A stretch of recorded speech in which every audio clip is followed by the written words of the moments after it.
definitely. Okay, so good afternoon. You're on the Get Busy Livin Podcast, and I'm Dr. Scott Fox from 6 Sense Acupuncture and the Healthy Habits Club. And we got an awesome guest today. It's Jarryd Wroe, Chartered Accountant. And thank you so much, Jarryd, for joining us today. Much appreciated for your time, and I can't wait to see those gold nuggets come out. Thanks, Dr. Scott. Thanks for having me on board. Well, not see, but hear those gold nuggets. Oh, look, we try our best to at least give clients and people the right information so they can get their businesses sorted. Cool. Nuggets. Love nuggets.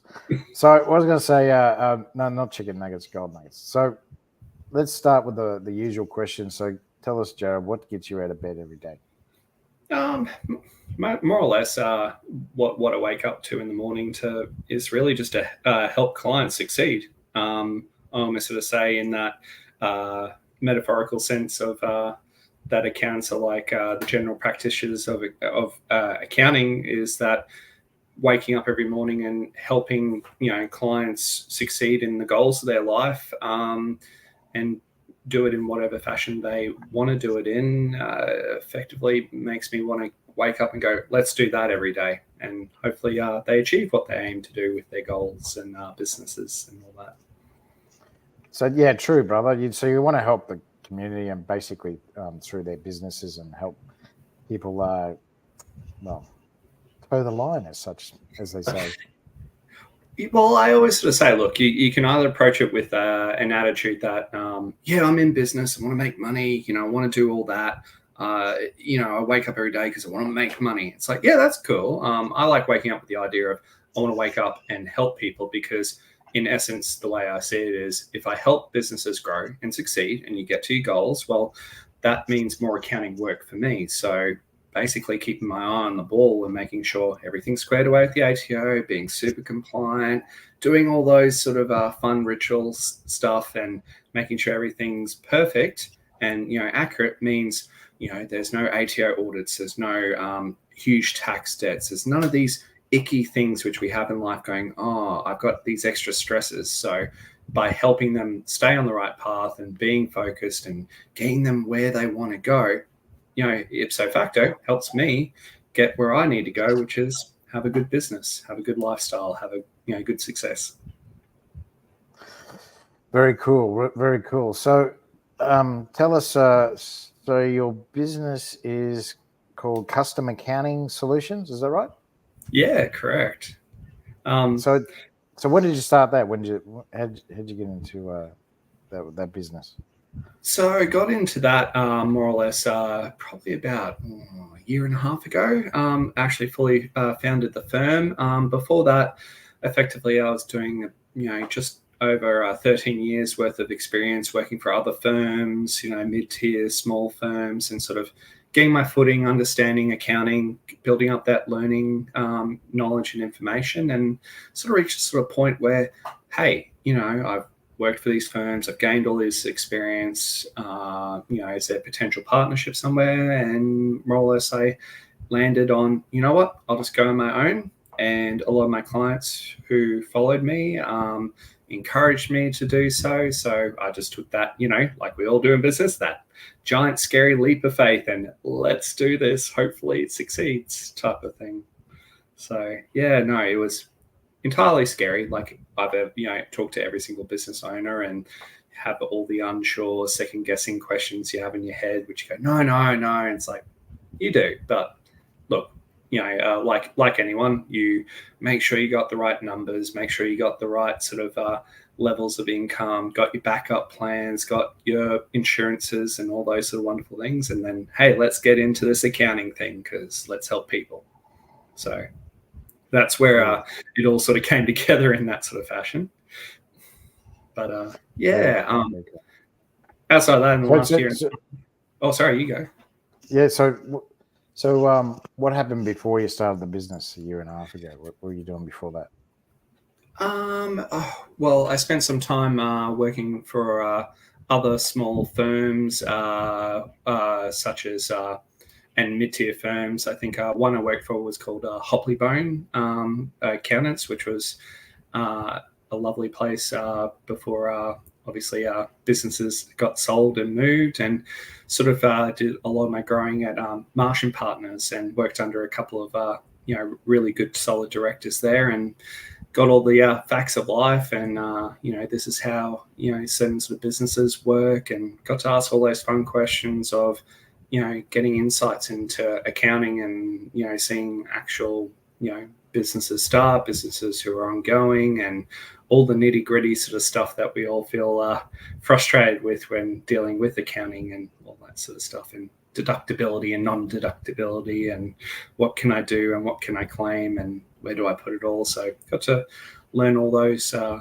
formative sort of knowledge-based questions there throughout the years, and then got a good taste of working for a good mid-tier firm such as Vincent's, and got to experience some of those bigger organizations and what they had to deal with and go through as larger businesses, and all the strains which that puts on, and boards of directors who need that critical advice from accountants, and some of the partners who help them with that. And it was really interesting, just sort of absorb that knowledge as a sponge, and sort of get that underneath me, so that way I can provide the best information I can to my clients. And so how long did you do that for? How long were you with those firms? In summary, before I went out on my own, it was about 13 odd years worth of time, and effectively, was just trying to find the right sort of fit for me in that, which oddly enough ended up being more that my sort of fit was being out on my own, because I just had that sort of drive and entrepreneurship to sort of want to get myself where I want to go. And so what did you do before that? Were you in uni, or did you? Yeah, effectively. Sadly enough, I think ever since grade 10, I effectively always had a passion for accounting. So my evolution was effectively high school, did a diploma of business management after high school. And then once I landed at uni, I was basically working in an accounting firm from the get-go. So there wasn't too much hope for me to not be an accountant. So I've always loved accounting, always loved how family members have run their own businesses, always was curious about numbers and basically how money and everything sort of flowed in that sort of regard. And it was just always found it such a curious interest in how business was run. So, it's been almost something I've always been interested in since even early on in my life. So,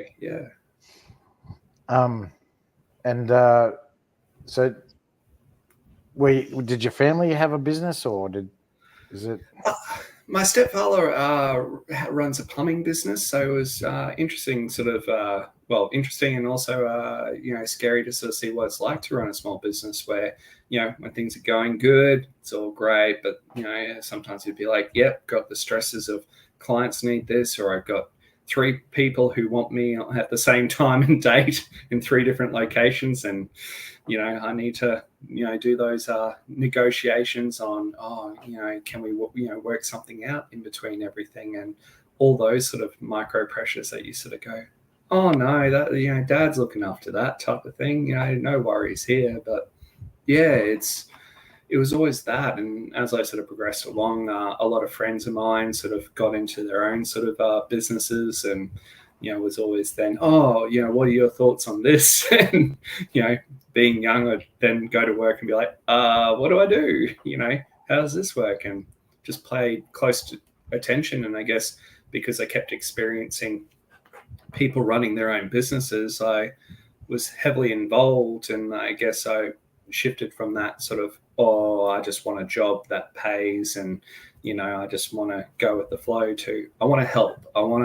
How can I help these people who are, I value in my life, do better? And obviously the results I could see firsthand. So I guess in that symbiotic relationship of me wanting to help and seeing that the help's helping made me more motivated to, I want to basically be in charge. I want to be the one, the main person helping, people succeed and grow in that sort of fashion. Yeah, cool. And so you sort of, you grew up around a tradie. So did you ever help him with his books eventually? Still do to this day. It's the classic thing. Cool. My stepdad still works as a plumber. We come around sometimes for a Saturday evening for our wood fire pizzas and, sit down, have that. But before we get started, go down, help him with his baz or talk to him about anything that he's got going on and, catch up as a family and eat together. But, obviously still be that helping hand. And, he's still at it to this day. And, absolutely wonderful to, helps me. As a plumber himself, has helped us as my partner and I have, bought our own property and helped us in kind with getting things sorted from that plumbing side of things. Very cool. Very cool. All right. Was there anything else that you got up to when you were younger that sort of pushed you towards those lines of what you do today? Oh, we could always blame that I played cricket because I like stats and numbers and that. Yeah, true. Yeah, that would make sense. That would make sense. Yeah, so you like to be the umpire, yeah?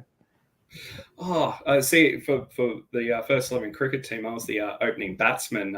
Always had that sort of hunger of, give me the big wooden stick and I'll go out there and hit a ball around the park and see how many runs I can put on the board and, get those numbers up. Bigger numbers better type of attitude. Yeah, that's right.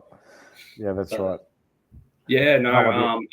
Outside that, I grew up playing field hockey and always played a defensive position, fullback in the team. And I guess in that sort of respect with accounting, I sort of go, you're one of your last lines of defense to make sure, obviously, everything's protected nicely. So I guess you could diagnose me in that sort of fashion of, wanting to be a protector or champion for my clients in the same way I, played on the field to protect the goalkeeper from the ball coming near him.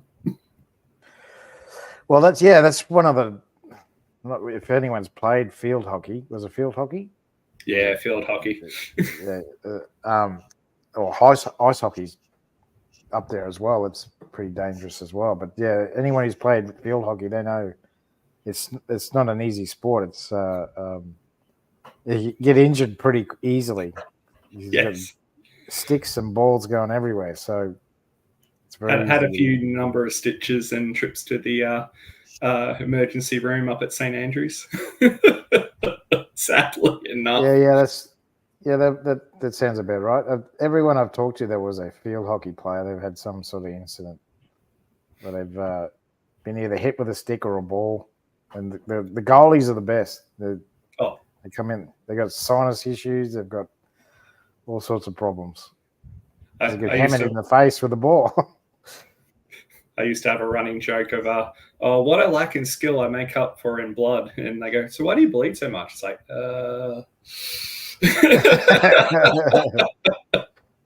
Getting cut all the time. No, so I still play to this day. Actually, I been sort of getting myself back into playing senior hockey again. Now that the season's over, but been obviously missing playing that sport and that sort of fun release, being back out in the mix of it and having fun. So it's been really good doing that again. Very cool. So you did 13 years. That's a long time in the big bad world of the big exec business. Well, it was middle class, middle-sized businesses. Yeah, right? Well, that's the funny part in accounting, where I think even the ATO classes what they call small businesses, anyone who's underneath $50 million. So kind of really majority of Australia is a small business, effectively. So Yeah, effectively Okay. when you talk to accounts and go, oh, what's a small business? Like basically that, technically. 50 mil under. So what's Yeah. a medium size? How much is that? Well, that's there's only small and large, and that's where we use the word the colloquialism of SMEs, which is small medium enterprises, and that's what that acronym, which you may see, stands for. And in my sort of eyes, look, small to me is sort of getting up to that, I don't know, 4 or 5 mil sort of turnover, and then that's where you're sort of breaking through past small, because usually at that level of turnover, you're starting to go, I need an admin officer. I might actually, start needing internal HR. I, need these certain elements involved. And I sort of go, look, those medium businesses that need to hire actual staff at actual positions along the way, that's, you start to hit that medium sort of realm where you're a small medium to all the way through. But requiring those sort of positions, and you might be talking about a second site and that sort of thing. I go, it's basically touching on those medium sort of businesses in that sort of realm, but it's all relative, and kind of get a Ouija board out and technical term. Yeah. But most people get that sort of feel. So it's one of those sort of grey industries of it's more, do you describe yourself as a medium sort of business or a small? And it's interesting in that regard. Wow, I didn't know that. Okay, that's something I learned today. So 50 mil under is small. So I thought I was the same as you. I thought once you get into that 7-figure mark, that's when you're starting to look to, because you're going to have a few employees under you by then. Yeah, and that's where I think even a conversation I had earlier today, it was more based around, what do you want from your business? And it's like, what do you mean? I go, what would make you happy? I go, do you want to, if we even use relative accounting firms, Vincent's, when it was first created, Paul Vincent was a small firm at Clayfield, but then obviously grew and grew and grew, and now it's a medium-sized firm in the city with multiple sites in Melbourne, New South Wales, Queensland, all across the Australia. And you sort of go, is that what you want to do with your accounting firm? Well, no, that's not what I want, but other people might want that, and that's okay. And you sort of look at your own business. Being a doctor, do I want to just be a sole practitioner just running my business, or do I want to have multiple sites and then multiple other doctors working for me? And some people go, that's a bit heavy there, Jarryd. Like, I don't think I really want that, and that's okay. It's what makes you sleep at night, what makes you feel happy. And if some people just go, I just want to be a one-man band, I'm happy with that. That's all I need in life. And I totally get that too. So I almost, in a way, to diagnose someone, with what accounting setup or something they want, it's, what are you wanting in life? And that's the biggest step in any sort of journey with running business and everything, is if you don't have the answer, if you don't know yourself, how are you supposed to work out what your journey is? Yeah, that's very true. And I agree with you there. So scaling would be something that you would have to address as well. So what I mean by that is, going to that next level, that, okay, I've got an employees now, I can go to I can open another store, or ask create another chain of income. So you can look at that, and you can help with that as well. 100%. I mean, some people, some businesses sort of trip into it, and they sort of looking at their wages, and they sort of go, why is this payroll, the Queensland, payroll tax mob contacting me? I'm like, because your payroll's up to that. And they go, what do you mean? I go, well, you've got X number of employees, you're earning this number of dollars, you're going to be past the 1.3 million turnover, you're welcome to payroll tax. And they're like, wait, I thought my business was pretty small. I'm like, oh, guess what? Time's passed. You've had, congratulations, you have been so successul that you've had to employ so many people that you're entering a whole new realm. And they're like, all right, really? And it's news to them, and they're sort of, it's like, it's almost like climbing a mountain and sort of going, hang on, let's pause on this little ledge here, look down and see how far you've gone. Oh, wow, I've gone a fair way. It's like, yeah, well done.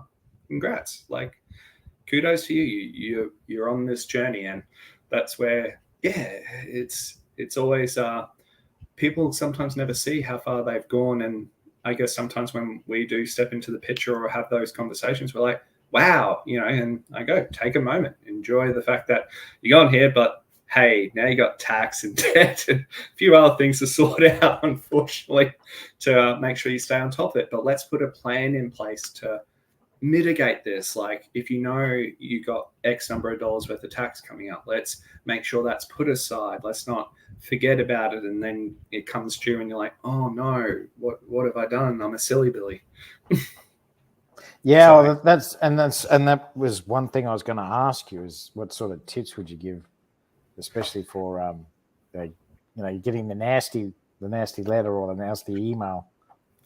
I feel like, especially culturally, a lot of business owners are becoming those good intelligent beasts of their own. Like, aside from running their own business, they crave sort of going, oh look, how much tax is it going to be? And like with anything and any sort of advice, it's, well, how much is the advice to get that knowledge? And I sort of, if I had any hot tips for any sort of business runners, is get tax planning. And what that phrase means to me, tax planning, is not just the compliance documents such as like, hey, I'm a trust, I need my trust minute before the 30th of June and those type of things. It's more, hey, how much tax am I going to pay? So even if you're a single sole trader, you might go, oh, look, looking at my profit and loss, I look like I've made 65,000.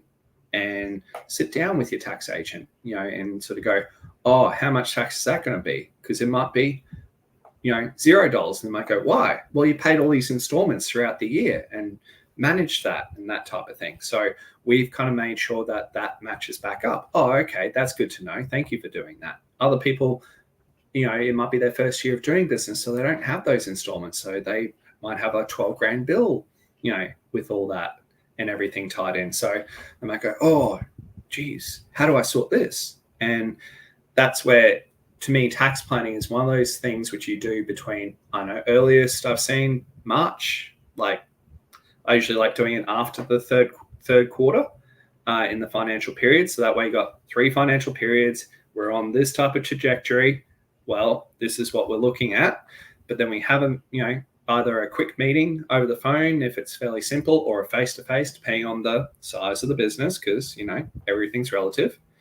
But in that sort of regard, we have that conversation with all that, and we look at what the tax outcomes could be and what it is. So therefore, when we do tax, hopefully what we say versus what happens comes true. Or sometimes I don't mind being wrong. And being wrong means, oh, we foresaw that you would make another 50K in this period. Well, what if you did 100? I'm happy to be wrong. That's a good wrong. It just means more tax. So yeah, very true. But one person would sort of say, look, also, if you did earn more than that, it would relatively be more money. As the rapper said, more money, more problems. Yeah. So, yes, true. True. And I sort of go, in accounting land, that's the facts of life. It's more money, more problems. And the problems might be more tax, but then if you've got a system in place to know that knowledge, you're kind of mitigating it. And that's what tax planning is to me. It's even with small business, it's 2 touch points. You got obviously that March, April, and maybe you're doing tax, say, October, November, or earlier, or slightly in that sort of zone. So you got 2 times per calendar year that you're sort of interacting with your tax agent. So at least every 6 months you're going, hey, what's actually going on with my business from your point of view? Since you're the numbers guy, you might have an insight. And honest to goodness, I tend to find in those sort of scenarios, people get a decent idea of information. And also, if twice a year you're having a chat with someone, because even when I'm presenting tax at the other end of the year, I still look at their current figures and go, hey, you're getting up to here. Good work. And you might go, yeah, I'm thinking of hiring someone. Ah, okay. Does that affect my structure if I'm a sole trader? Maybe. We should have a meeting to discuss this, et cetera, and gotcha. Get some advice. So And look, it's good to hear that and see that with businesses when they do that. So to me, tax is, sure, a compliance thing, and I want to be good at it, but that's looking in the past. Whereas to me, tax planning and interacting with clients, you're looking at the now and future. So, and that's one of the things which I sort of notice in tax is we're all past lookers. Sometimes just compliance, looking in the past, making sure that's sorted. Cool. Well, that's been and gone, but what about the here and now and the future? So, yeah, exactly. So you can help to figure out what the expenditures they can have, and also, what their budget would be for that employee, and also what projected they would income they would need to make to even to add another employee onto that. Is that right? Is that what you help with as well? Well, there's even classical things where you sort of go, right, I'm going to hire an admin person. Cool. Well, their admin in itself is to administrate, so it's more management. And management's good because hopefully an administrator, someone who falls under admin is receptionist. That's a good job. Takes the phone calls, sorts your diary, gets everything in order. It's good to hire those sort of people because it makes business owners efficient. But admins, do they earn money? No, but by utilizing them, it makes the business owner, as a byproduct, gain more time back to get more income potentially. And that's, as you sort of said, how much more do you need to earn to afford one? Well, obviously enough to cover said person's wage. That's a good start. And also on that same sort of token, if you're looking to hire someone to work for you who is an income producing person, another worker and whatnot, you need to go, hey, how much do they usually need to do? Basic textbooks even cover the threefold effect, which is, one for the money, which is their wage, two for the show, which is I use as musical analogy, and the show is effectively the rent, admin, the grounds, amenities, all that sort of stuff. And and I guess the last part of that song line is 3, get ready and go. Well, that's your profit in a way. So you effectively got two-thirds is covering costs and the wage, and the other third is profit. But you sort of talk about different industries, and you talk about travel. Well, sales reps inside travel agencies can do up to 13 times what their salary is because they're on the phone making a sales call. They're selling a potential item. It might be like a 10 grand package to Victoria in that sort of regard. And they can do that, multiple times inside of a day. And if they have back-to-back phone calls and sell those same packages, well, they can, effectively their own personal wage, they can multiply exponentially. But then on the same token, those industries, we reflect back on things like COVID and didn't go so well for them, unfortunately, and they needed some life support. And that's the ups and downs in business and inherent risk when clients go, well, what could go wrong? Let me think of everything that could possibly go wrong. I always sort of go, business structuring is partial between what's good estate planning and asset protection in that regard, and the other side's risk. I want to protect my clients from as much risk as possible, and as long as those maybe cross over a little bit, we can get the best outcome completely for them all in that regard. So you're talking about insurance then? Is that what you mean? Yeah, well, as snide as it may come across, I do always take that wondering of, is insurance always looking for a loophole to get out of paying, the insurance, if they sort of take the position of, did the business owner do everything possible, for us to pay out? So that's where potential ways of looking at things, I sort of go, well, how do we also limit the liability with structuring and whatnot? And in that regard to clients and whatnot inside the realms and laws that we have at play. Yeah, that's true. I know in the vehicle insurance industry, they hire people to, the insurance companies hire people to get out of the claim. Yeah. And look, I get that, because the bottom line is, are they paying out claims to people who are ruining the system? So, look, there is two sides to every single story. And look, there are decent people who are doing the right thing who sometimes don't get a claim paid out. I mean, there was issues with Suncorp during the floods and whatnot that the Queensland government stepped in and helped. I get that. But then the other flip side is, people who were, say, up on high hills, not affected whatsoever, putting in claims, are they, the correct people to be putting in claims? So I get that there's two sides to every argument, and that's very fair in that regard. But also at the end of the day, I'm I guess paid to get the best advice for the client in front of me and what I can do for them. But the water won't have to be counted for every client, everyone in Queensland. Just means I'll be very, very busy. Yeah, that's true. Yeah. The water licked the gutter out the front. Now I need a new landing. I get what you're saying. I was going to say it destroyed my landing, but okay. So thanks for the education, the gold nuggets as they call them. So so tell us if it's okay. You don't have to answer it if you don't want. Tell us about a business that you've helped. What you're talking about.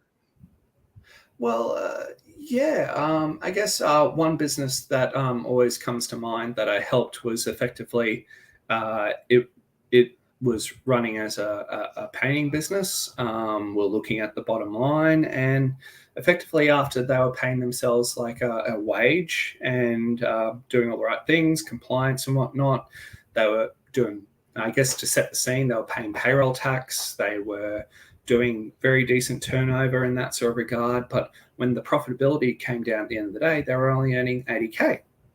And I'm like, are we claiming, a lot of deductions? After $3 million, you only got 80K to, say as a grand total profit. I mean, yeah. And I go, well, to me, overheads are very high. It sounds like that. Yeah. And I said, seriously, guys, are we potentially claiming things for sure? No. And I sort of was scaling through the numbers. I'm like, why are the wages so high? Who are we hiring? And it basically boiled down to, well, I wanted to make sure there was enough guys on site. I'm like, that's very nice of you. But I feel like you're running a charity here by hiring people who, nice that you're hiring people, but yeah. And I go, honest to goodness, if you went out on site, are there people not potentially actually doing their stuff? And I go, look, I hate the idea that you may have to move people along, but if all you got to show after putting all the blood, sweat, tears, frustration is a small bit of profit, I get, like from one side, look, I'd like to be employed. But from the other side, it's, you're running a business here, man, like you're putting all the hard work in, you're putting the insurances online, the lawsuits, all those difficulties, the scariness. And are you not allowed to, in a way, get as much profit as you can? And he sort of went, right, I'll, maybe scale back on how many employees I need on site. And yeah, eventually he had to turn around, and obviously the outcomes from it all was his profitability increase. And now he's starting to, effectively grow his business even further and expand his sort of even his personal financial wealth. And I go, good for him, because he's doing all the right things. As a client, he's wanting to prepay tax in advance, make sure it's all squared up, make sure his reporting's perfect, up to date with every single reporting requirement place he has to. And I just go, you know what? You're the perfect type of person running a business, because you want to be compliant, you want to do the right thing, you want to claim the right things, and you want to not overstep any sort of market. And I go, cool. I am so happy to have you as a client, because one, you're wanting to grow your business, do it in the right way, but also you would also take that step back and look at your own business and go, how do I make this a little bit more profitable, but also fair at the same time? And now he's having great success. He's in what he calls his ideal zone of, I don't want to grow any bigger than this. I want to be at this size, but I just want a constant stream of work. And I could do this for the next 20 odd years. And he doesn't want to be Australia's biggest painting business or something like that. He's happy where he is right now. And I go, you know what? That's great to hear, mate. That's the exact zone you want to be in. And we just catch up for our quarterly meetings, make sure everything's on track, make sure the tax is right. And he keeps going as a great business. And I go, that's perfect as an outcome. Another client, which I guess I helped, was someone who had no idea about tax, got scared, maybe put her head in the sand, was a sole trader, but eventually went, I'm scared to do it. And I'm like, sit down, let's go through it all. We'll call up the ATO and talk to them. And the ATO actually, as much as, sometimes they can make us feel like they're the bad guys, they're very responsive when people are in actual need and need some time and not to be, basically come after. And they're fair in that sort of way too. So we got in touch with them and said, hey, we're going to get lodgements up to date and all this sort of stuff. And they went, that's fine. It's good now that she's got, someone involved, et cetera, et cetera. And from that sort of standpoint, we got her taxes up to date. She had a bit of a debt to pay, but they didn't come at her too heavily in that sort of regard. There was no fines or penalties. They, basically worked out a payment arrangement, and now she's sort of paying that off, but also knowing how much she may need to keep aside going forward. And look, I totally get that some people get scared by taxes. Taxes aren't fun to do. It is scary. I've had plenty of clients who just go, ick, I don't want to deal with it. I'm sure you see it with health, where people go, no, it's fine. I'm fine. There's a normal level of pain I should be feeling. That's normal. Yeah, I've seen that before. I have seen that before. Happy to live with pain. I'm happy to live with it. I've heard that before. And we all do it, and it's natural. But I guess I sort of go, I want to sit down with you and actually have an honest chat. Let's make a step to fix this. And I'm sure you have the same chats. No, you shouldn't have a normal level of pain. Let me do my job and help you. Yeah, that's true. All right, and have you got any other people that you've helped that you?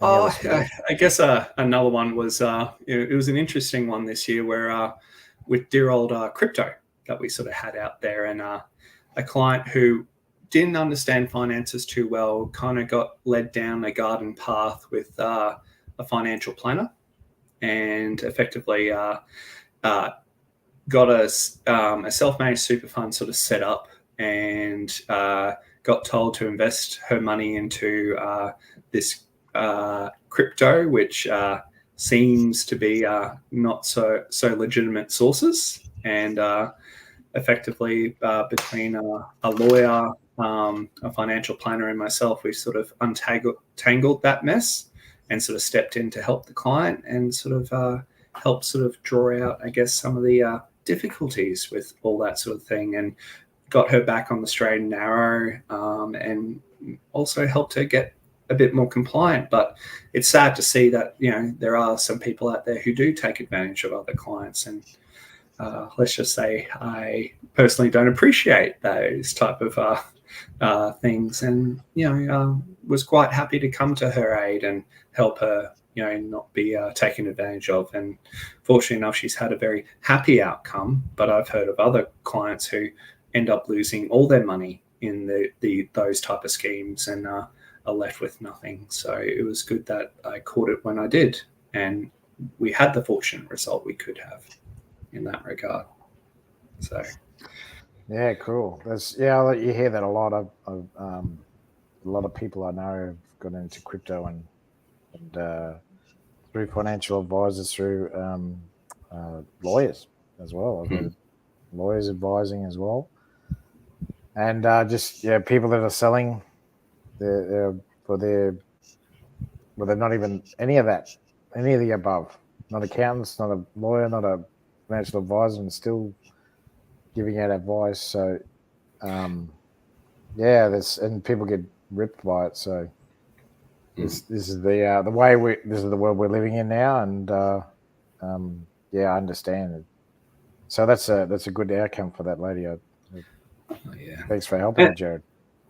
I also take the attitude, I guess, of I'm an expert in my field, but I also do appreciate people who are experts in theirs, and I don't try and dabble outside of it. So I've always taken that thing of when I go see a doctor, all ears, whatever you say, sir. But on the same token, I have my field expertise, but it's tax. So if a client's like, oh, I need super advice, I'm like, that's a financial planner. I'm not licensed for that. Let's go put you in front of someone who is licensed to give you that advice. But you don't want my advice. You want their advice because they're the ones, A, licensed, and also B, they'll actually give you the right advice and make sure it's... That's what they specialize in. That's what they specialize in. Yeah, same with the contracts. You go to a lawyer for the contracts. 100%. Very good.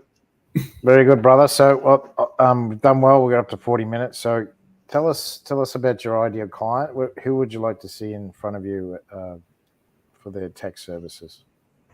Oh, look, I assume the dream is a client who's totally happy and everything's running perfectly and no debt whatsoever. But that's not reality. And I think I talked to a friend today after a networking thing, and she goes, oh, we're really happy with their account. I'm like, I wouldn't want you to change. If your accountant's doing the tax planning, having the conversations, doing all that, look, would I like your business? Of course I would. I mean, no, I hate money. Run away. Look, I'm allergic. Yeah, I go, look, I wouldn't say no, but I go, if they're doing you a good service, stay with them. Like, I like accountants doing their jobs. I like accountants who are doing the right thing. So, look, I like dealing with businesses who need the help because I guess, in that sort of respect of being that hockey fullback and that last line of defense to protect them. Look, most of the time now, most of the clients who I pick up or deal with or engage in services are the ones who need the help, who are in a bit of trouble, or my accountant's not giving me any tax planning advice. We ask them, but they're not interested in doing that. Well, would you be interested in, having my type of services? It's up to you at the end of the day, or you can stay where you are, but, do you feel your needs are being met? And in that sort of regard, I guess I love dealing with those type of clients, but I guess industry-wise, I love tradies. Most of my family are tradies. Totally know them inside and out. QBCC, like it or hate it, I, know how it works. I know the reporting required. So it's the friend I know in that regard. So yeah, just for the audience, what does the acronym QBCC stand for? Queensland, what's it? Queensland Building Construction Commission. Oh, yeah. So anything in that sort of construction type of building, anything that if you looked at literally a building in front of you, what type of trades are involved in the creation of it, and effectively you can see it or think about it or kind of know what they would do, like a plasterer, all fall underneath that. And it's a regulatory body that makes sure that effectively those guys, if you've heard of those construction companies going under, going to liquidation, going into administration, the QBCC is supposed to be a safeguard there to make sure that they've got enough money and assets aside to protect. And there's teething issues going on, and like any sort of organization, it's refining and increasing its purposes, but hopefully long term that it becomes a good ally to businesses in that regard. But overall with it, it has reporting requirements that certain size businesses need accountants for, and financials and certain pieces of information. So I've got a good sense of dealing with those type of things. And other businesses that I seem to be involved in are ones who sort of deal in that R&D sort of area, which is research and development under Oz Industries, in that sort of thing. And it's effectively the innovative creation sort of respect of, let's use things which have been created over time. Like if Apple was Australian based and they made the first smartphone, they could register under R&D and go, hey, I'm making a smartphone and I'm making this innovative thing. And there's certain basically tax offsets and incentives that the government has put in place because they want us as Australia to be looking into creating the next big thing, the next iPhone, the next, whatever it is. And that's I love that about our government, that they want to incentivize that into us being these good creationists. And I want to help, obviously, clients in that sort of area succeed where they want to go, which is, hey, if we need to grow in that fashion and do that, at least here's how you navigate the bureaucracy of it all to succeed where you want to be. All right, thanks, brother. And just my last question. So I get it if you can't answer it properly, but or just don't have an answer. So what ideas or methods would you use to create lifelong longevity? Yeah, I read that one, and the first thing that came to mind was effectively, I guess, that question which I sort of say to clients, like I use for that example with the painting client: are you happy with your business where it wants to be? Yes. And I go, fundamentally, I think that's where life and longevity is, because life is stressful, life can be hard, but overall, to gain that work-life balance are you chasing just more and more money? Well, you can if you want to. That's an option. But if you sort of go, you know what, I'm happy at the level of money I got. I might aspire to only have a firm of 3 to 4 clients, a couple of admin, and me. I don't want to be, an Ernst & Young or a PricewaterhouseCoopers who are international with multiple firms across, multiple different countries. That seems stressful to me. I don't think I'd have a long life. I'd be stressed the whole time. So I think figuring out, I guess, especially because my mindset's always with businesses and whatnot, is find your happy zone with running a business. Find where you want to be and where you do get that balance. So then you can go, hey, I want a business where I can play golf every Friday if that's your jam. Cool. 100%. Let's do that. That's cool. And if that makes you happy, then you'll live a long life because you're happy about what you're doing and you're motivated to, back to the first one, what gets you out of bed? That will get you out of bed if you're happy with where you're going in your life. And I guess the middle part's with obviously your friendly neighborhood tax guy. As long as you got all your debts paid, what else do you have to worry about? That's true. That's why we get a chartered accountants, to make it less stressful life. So thank you so much, Jarryd, for joining us. So I just want to advise that, could you leave your details on my 3 platforms? My VA will give you the links to those 3 platforms. And I just wanted to also mention that I've got 2 events coming up. So on the 4th, which is next Wednesday at 7 p.m., myself and Nicole Yates, we're going to do a webinar. It's called How to Lose Weight and Boost Brain Function. So myself and Nicole are going to do that webinar. To register, just DM me or comment below. And we're giving away a free box of protein bars or chocky bars. And also on the 8th of October, which is a Tuesday at 9:30 a.m. at the Seabill Hotel in Margate Beach, we're going to, myself and Nicole again, and Amy Livingston, we're going to do a presentation on how to manage and get rid of anxiety in the NDI space. So anyone is in the NDI space, we can give you the Eventbrite link. We'll put it in the chat below, and you can click on that. It's $10 to enter. And thank you so much, Jarryd. Much appreciated for the gold nuggets. You're giving so I learned a few things today. Much appreciated, brother. No worries. Pleasure to have me on the podcast, Dr. Scott. Yeah, we don't get many chartered accountants putting their hands up. So thank you so much, mate. Much appreciated. No problems whatsoever.